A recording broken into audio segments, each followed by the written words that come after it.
আসসালামু আলাইকুম। Web development বাংলাতে আপনাকে স্বাগত। আজকে HTML 13তম ক্লাস। এই ক্লাসে শেখানো হবে লিস্ট সম্পর্কে।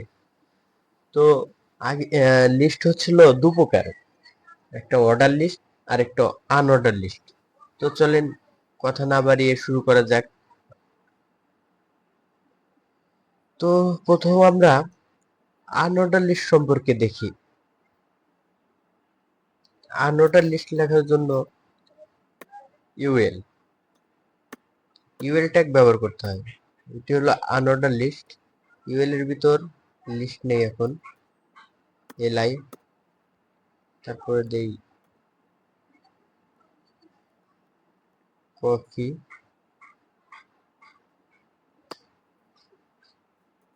তারপর লিস্ট নেই, তারপর দেই কি,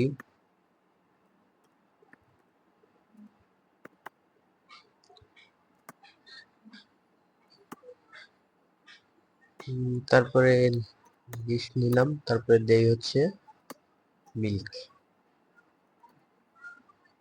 তো এটা হচ্ছিল আনঅর্ডার লিস্ট। দেখেন আনঅর্ডার লিস্টটা কেমন সেটা দেখাই আগে।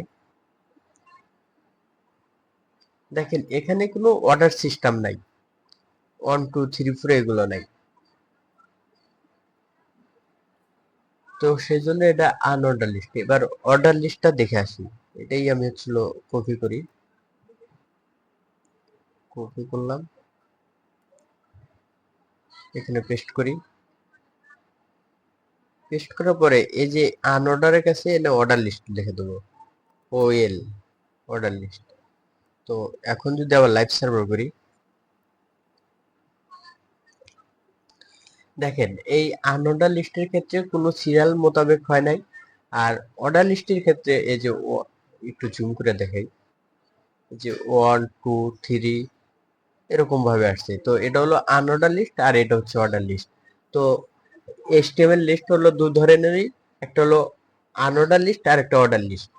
তো আশা করি বুঝতে পারছেন। না বুঝলে আবার একটু কোডটা দেখেন, যে